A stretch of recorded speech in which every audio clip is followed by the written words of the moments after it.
Childhood is a time in our lives where our dreams and imagination are in full flight. I'm sure many of us remember being asked, what would you like to be when you grow up? Answers would include astronaut, fireman, nurse, teacher. All I ever wanted to be when I grew up was safe. You see, my innocence was forever shattered when I was 10 years old. It was around this age that my mother developed a drinking problem and became what I would call a neglectful parent. Now, not in her provision of food and basic care and schooling, but in her primal role as my protector and my nurturer. The alcohol and that part of her life became her primary focus. She would go out drinking and she would bring men home into her bed. And unfortunately, they would find their way into mine. My first ever suicide attempt was at the age of 10 or so. And I think it's very, very important to mention here that at that age, of course, I didn't understand that finite end of death. It was more that I wanted the pain and the confusion to end. It was something that as a child, I could not comprehend or give voice to. Not only were these men sexually abusive, but they were emotionally abusive, physically abusive. They would call me the most vile names. More common than not, it was things like ugly, stupid, unlovable, unwanted. As a child, when you hear those things spoken over you, you start to believe them. They hid this behaviour from my mother, as did I. You see, my longing, my desperate need to feel cared for and loved by her kept me silent. She was all I had in the world. Therefore, my fear of disappointing her by bringing her the truth of what her partners were doing to me was more than I could bear. I knew that she would break under that pressure, so I bore that on my 10-year-old shoulders. It kept me feeling isolated and terribly, terribly alone. But you see, remaining quiet also made me feel dirty, made me feel ashamed. And that shame became like a cage that I could not escape from. You see, my shame was so deep, so deeply hidden that I began to loathe myself. My reflection, my body, everything about myself I hated. I blamed myself for what was happening to me. But most of all, I craved for my mum to see and to care. But she didn't. She never wondered why I didn't come outside when the boyfriends came over to visit.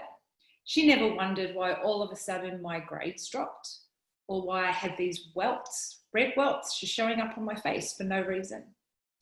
And then at age 13, the last shred of naivety and innocence that I had was snatched away when a family friend raped me in my own bed twice. I stopped screaming and crying out for him to stop when he placed the pillow over my face. And that's when I began to freeze and disassociate. And this became a pattern of behaviour, a physical response that I had to any time that I felt threatened or that my life was at risk. I then began self-harming as a way to internalise the pain that I felt because I had no other way to cope. I would cut my skin, I'd punch myself in the face, and I began drinking very, very heavily. I would steal my mother's alcohol from her cupboard. I would top her vodka up with water and hope she didn't notice. And I began sneaking out most weekends to meet up with other young people who were in that same cycle. My high school years are a blur, and I ended up dropping out at age 16.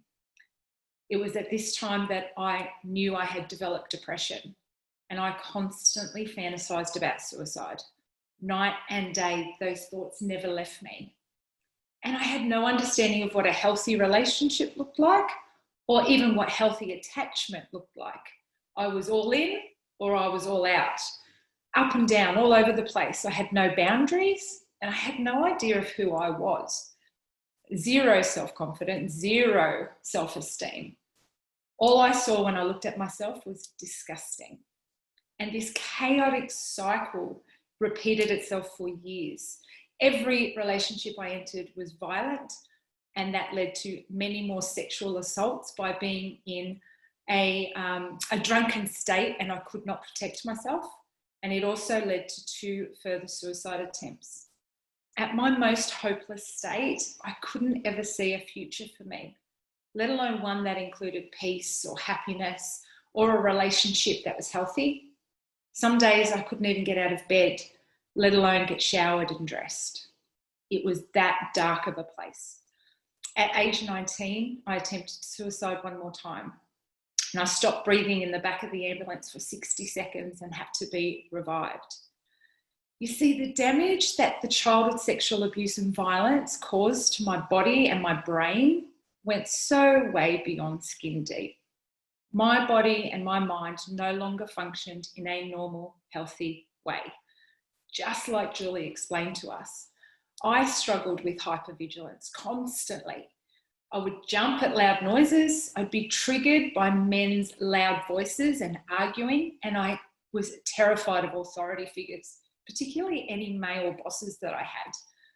But that, however, created in me an avoidance of conflict. That resulted in me becoming a people pleaser. Anything to avoid conflict, particularly with men. And then anytime I was intimate or in a relationship, I would disassociate during sex with my partner. I would automatically freeze and felt so broken. The people that I was with did not understand my response, and how could they? I didn't understand my response. So this created a deep sense of anxiety for anyone to get close to me, and major issues for any relationship I entered into. When I got married, my husband didn't understand why I reacted to certain situations the way that I did, which made me feel more messed up, more unfixable. I spent my whole life just feeling broken and empty, and I felt incapable of experiencing any normal relationship or connection to another human being. I spent so many days looking around myself, looking at people that seemed happy and wondering and dreaming what that felt like, and deeply saddened and quite angry that I would never have that for myself. Something as simple, and I remember this so distinctly, as my husband jumping out behind a door just as a joke, to play a joke on me one day, caused me to lash out, burst hysterically into tears, and lose control of my bladder.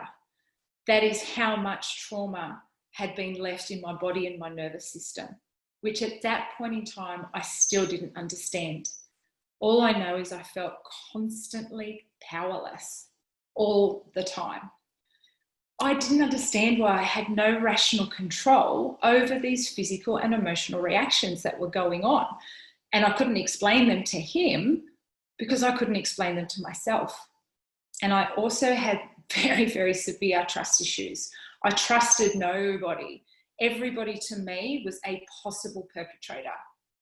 And there was one time that I tried to explain to him just a tiny bit of what had happened to me as a child, until I saw him recoil in disgust. That told me, we don't talk about these things. Don't go there. Nobody will understand. So I spent my whole life feeling different, like I didn't fit in. I didn't belong anywhere. And that just created me to put up walls around myself, which not only kept people out, it also kept me trapped inside. Intimacy was terrifying. All I had ever known was violent, dysfunctional, controlling relationships. I actually thought that was normal, that's what everybody experienced. They just didn't show you. They just didn't talk about it. And I had no ability to choose wise relationships or healthy friendships because that had never been modeled to me. What was healthy? I didn't know. I definitely, like I said, I saw what was happening around me, but it made me mistrust that was reality. You see, as a victim of unresolved trauma, I spent the majority of my existence believing that I was beyond repair. I would forever be broken. You're going to forever be faulty, Rene. And my entire perspective and understanding of the world around me was so deeply flawed.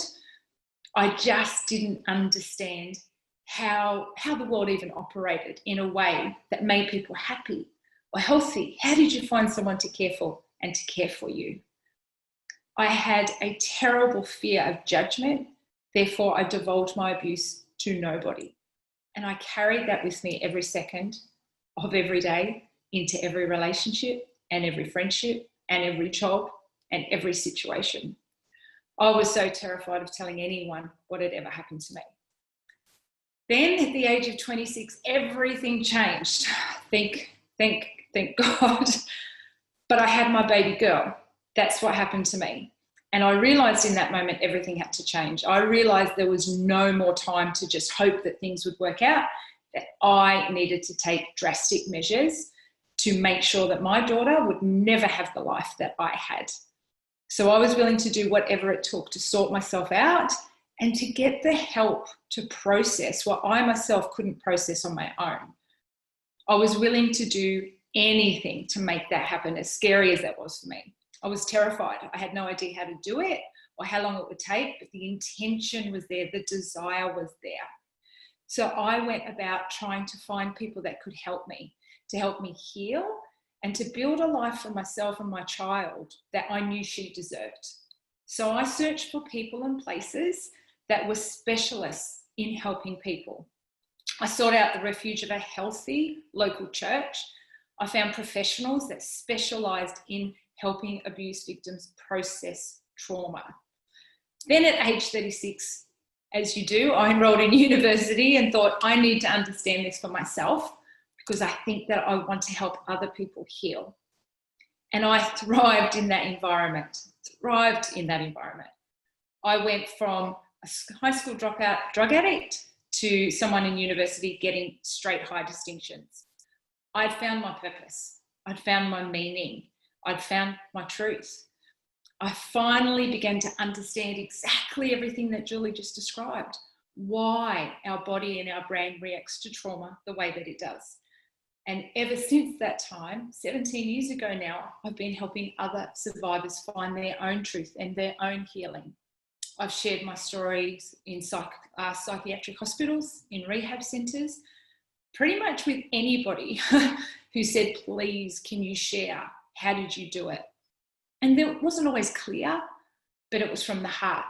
And I quickly discovered that it's through our stories of the mess and the muck and the healing that helps others find hope for their own. So I spent 16 years, it didn't happen overnight, in that recovery and healing journey. But the way that I did that was in partnership with people that could help me, in partnership with people who understood and could equip me with the tools and the resources to help me do that well. What I started doing was stopping to look at what was forward instead of what was behind. So instead of looking at what I didn't have growing up, I started thinking about what I wanted to become, what I wanted to provide for my child. That meant being vulnerable. It also meant facing the truth. It meant that I had no idea who I was, no idea what I wanted. I had no sense of identity, but that I did have a choice.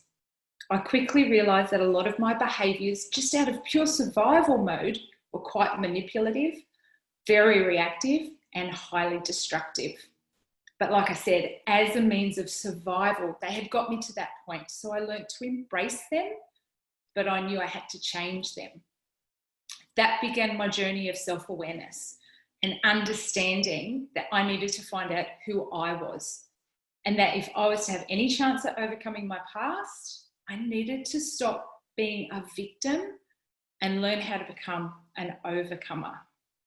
So I needed to change this. I needed to change the way that I thought, the way that I believed, the way that I looked at circumstances. And again, I couldn't do that on my own. It wasn't easy, and it took a level of trust that I had always been afraid to give to somebody. But again, like I said, I was willing to do whatever it took to make a life for me and my daughter that resembled nothing of what I'd been through as a child. So the turning point came for me, not only with the birth of my beautiful daughter, Cassidy, but in the belief that I could change my life. Belief was huge. Belief to me every day is still huge. Every day I have to get up and believe that if something's not working, that I have the power to change it, or at least find the help to help me do that for myself. And it all began with understanding the effects of complex trauma, of child sexual assault. I had to release the shame and self-loathing that I had carried with me my whole life. It wasn't mine to carry, and it's not yours to carry. I had to learn to confide in people that were able to help me understand what that pain meant and why it wasn't mine to carry, and where that blame actually lied with my perpetrators, that wasn't me. You see, the shame kept me quiet. The shame keeps all of us isolated and trapped in a cycle that we will never get out of unless we displace that shame and say, no, I am enough. I am worthy of a good life. And that started when I began to share my experience and trust others with that. I had to break the stigma and the flawed beliefs that I had created for myself. Nobody else had done that for me. I had done that. I had to realize not only was I not to blame, but that I could have a future, that you can have a future, that I am lovable, you are lovable. I am smart as you are. I am strong as you are. We have to shine light on the truth that we are priceless individual human beings, and that our life can be whatever it is, ever what it is we want to make it is what it can be. I had to learn that by my body automatic freezing kept me alive in moments where I may not have survived. It was a life-changing discovery for me. And it only was able to happen because I was taught that. It actually legitimately set me free forever, not just for a moment, but right now up until today and for the rest of my future. And it can be the same for you. You see, the power that was taken away from me as a child, and that was possibly taken away from you, can be restored. We can take that power back. We can learn the tools and the strategies and the techniques to start rewiring our brain and healing ourselves from the inside out. One of the things I did was keeping a journal. I kept a journal of all my flawed beliefs and behaviors and actions, and I started to see patterns. That empowered me to then change those patterns. And I took those things to the people that were helping me. I learned to implement boundaries to keep myself safe, and that being assertive was actually part of life. Go figure. I never realized I could say no. I never realized I had a choice. I found my voice. And I speak out today and every other day to tell you that you have a voice and that it needs to be heard. Even if that's just between you and the person helping you heal, it needs to be heard. We have to change our belief system and the lies we've been telling ourselves all these years of, it's my fault, what did I do wrong? This is where I'd really love to turn my attention to stepping out. I'm so proud to be a part of this webinar because stepping out provides that support and those tools and those strategies to survivors of child sexual abuse. I only wish I had found them when I was on my own journey. So you can transform your life from victim to victory, but you need help to do so. You need help, someone to stand and walk alongside you, to equip you, to empower you with tools, to help you to become independent, to help you to become strong. You need to cling to the hope and the truth that you can do this, but that you don't have to do it alone. That is the biggest thing on my heart and my biggest message. You are not alone. You see, I desperately searched for help and support, and it was very fleeting back then. There was no campaigns. There was nobody talking about this. There was definitely no webinars like that we're a part of tonight. So please, if you're watching this and you know that you're still struggling, that you know you're still stuck and trapped and that you really desire help, please believe that we're here for you. Please believe that you do have a future and that it's bright and amazing. And please can I urge you to step out and contact Stepping Out. Contact them, ask for help, look at their resources, take your power back. I want you to believe, just like I did, scary, but worth it. To believe that you are worth a happy, healthy, functioning life. And I urge you to hold on to the hope that you can build the life you've always dreamed of.